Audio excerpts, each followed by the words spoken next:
Hi ಸ್ನೇಹಿತರೆ, ಎಲ್ಲರಿಗೂ ನಮಸ್ಕಾರಗಳು. ಕಸ್ತೂರಿ ರಶ್ಮಿ ಚಾನೆಲ್ಗೆ ಸ್ವಾಗತ. ನಾನಿವತ್ತು 2 ಮನೆಮದ್ದನ್ನು ತಿಳಿಸಿಕೊಡ್ತಾ ಇದ್ದೀನಿ.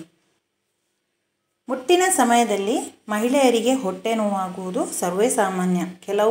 ಕೆಲವರಿಗಂತೂ ತಡೆಯಲು ಸಾಧ್ಯವಿಲ್ಲದ ನೋವಿರುತ್ತದೆ. ಈ ಟೈಮಲ್ಲಿ ನೀವು ಡಾಕ್ಟರನ್ನು ಸಂಪರ್ಕಿಸಿ.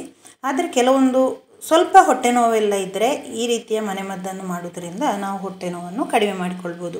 ಇಲ್ಲಿ ನಾನು ಒಂದು ವೀಳ್ಯದೆಲೆಯನ್ನು ತಗೊಂಡಿದ್ದೀನಿ. ಅದಕ್ಕೆ 1 ಸ್ಪೂನ್ನಷ್ಟು ಜೀರಿಗೆಯನ್ನು ಹಾಕಿ ಈಗ ಇದನ್ನು ಈ ರೀತಿಯಾಗಿ ಮಡಿಚಿಕೊಳ್ಬೇಕು. ಈಗ ನಾನು ಇಲ್ಲಿ ಜಜ್ಜಿಕೊಳ್ಳುವ ಪಾತ್ರೆಯನ್ನು ತಗೊಂಡಿದ್ದೀನಿ. ನೋಡಿ, ಇದರಲ್ಲಿ ಈಗ ಈ ಎಲೆ ಅಡಿಕೆ ಮತ್ತು ಜೀರಿಗೆಯನ್ನು ಹಾಕಿ ನಾವು ಜಜ್ಜಿಕೊಳ್ಳುವ. ಈಗ ನಾನು ಇದಕ್ಕೆ ಹಾಕ್ತಾ ಇದ್ದೀನಿ. ಈ ಎಲೆ ಅಡಿಕೆಯಲ್ಲಿ ಉಷ್ಣ ಮತ್ತು ಉರಿಯೂತ ಶಮನ ಗುಣ ಇರುವುದರಿಂದ ಇದು ಮಸ್ಕಲ್ ರಿಲ್ಯಾಕ್ಸೇಷನ್ಗೆ ತುಂಬಾ ಸಹಾಯ ಮಾಡುತ್ತೆ. ಈಗ ಜಜ್ಜಿ ಆಯಿತು ನೋಡಿ, ನಮ್ಮ ಪೌಡರ್ ಈಗ ರೆಡಿ ಆಯಿತು. ನಿಮಗೆ ಜಾಸ್ತಿ ಹೊಟ್ಟೆ ನೋವಿದ್ದರೆ ನೀವು ಖಂಡಿತ ಡಾಕ್ಟ್ರನ್ನು ಸಂಪರ್ಕಿಸಿ. ನೋಡಿ, ಈಗ ರೆಡಿ ಆಯಿತು.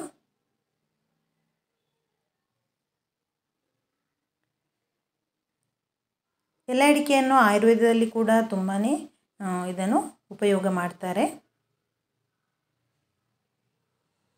ಈ ರೀತಿಯಾಗಿ ನಾವು ಕದಿಯಾಗಿ ಗ್ರೈಂಡ್ ಮಾಡಬೇಕು. ಈಗ ಇಲ್ಲಿ ಇನ್ನೊಂದು ಎಲೆ ಅಡಿಕೆ ಮತ್ತು 1 ಸ್ಪೂನಷ್ಟು ಅಷ್ಟೇ ಜೀರಿಗೆಯನ್ನು ತಗೊಂಡು ಇದನ್ನು ನಾವು ಸಂಜೆ ಹೊತ್ತಲ್ಲಿ ಇದನ್ನು ಜಗಿದು ಅದೇ ರೀತಿಯಲ್ಲಿ ಮಾಡಿ ನಾವು ತಿನ್ನಬೇಕು. ಈ ರೀತಿಯಾಗಿ ಹೊಟ್ಟೆ ನೋವು ಕಮ್ಮಿ ಆಗುತ್ತೆ. ಇಲ್ಲಿ ನಾನು ಇನ್ನೊಂದು ಮನೆಮದ್ದನ್ನು ನಾನು ಹೊಟ್ಟೆ ನೋವಿಗೆ ಯೂಸ್ ಮಾಡ್ತಾ ಇದ್ದೀನಿ. ನಾನೀಗ ಬಾಣಲೆಯನ್ನು ಬಿಸಿ ಮಾಡಲಿಕ್ಕೆ ಇಟ್ಟಿದ್ದೆ. ಅದಕ್ಕೆ 2 ಸ್ಪೂನ್ನಷ್ಟು ಕೊತ್ತಂಬರಿ ಮತ್ತು 1 ಸ್ಪೂನ್ನಷ್ಟು ಜೀರಿಗೆಯನ್ನು ಹಾಕಿ ಈಗ ಚೆನ್ನಾಗಿ ಫ್ರೈ ಮಾಡ್ತಾ ಇದ್ದೀನಿ.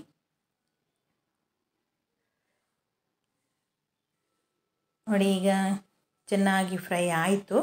ಇಲ್ಲಿ ನಾನು ಅದೇ ಬಾಣಲೆಯಲ್ಲಿ 2 ಲೋಟದಷ್ಟು ನೀರನ್ನು ಬಿಸಿ ಮಾಡ್ತಾ ಇದ್ದೀನಿ. ಅದನ್ನೀಗ ಫ್ರೈ ಮಾಡಿದ ಜೀರಿಗೆ ಮತ್ತು ಕೊತ್ತಂಬರಿಯನ್ನು ನೈಸಾಗಿ ಗ್ರೈಂಡ್ ಮಾಡ್ತಾ ಇದ್ದೀನಿ. ಈಗ ನೋಡಿ, ಗ್ರೈಂಡ್ ಆಗಿದೆ. ಈಗ ನಾನು ಇದನ್ನು ಬಾಣಲೆಗೆ ಹಾಕ್ತಾ ಇದ್ದೀನಿ. ಇಲ್ಲಿ ನಾನು 2 ಲೋಟದಷ್ಟು ನೀರನ್ನು ತಗೊಂಡಿದ್ದೀನಿ. ಅದು 1 ಲೋಟದಷ್ಟು ನೀರಿನಷ್ಟು ಆಗಬೇಕು. ಅಷ್ಟರವರೆಗೂ ನಾವು ಚೆನ್ನಾಗಿ ಕುದಿಸಬೇಕು.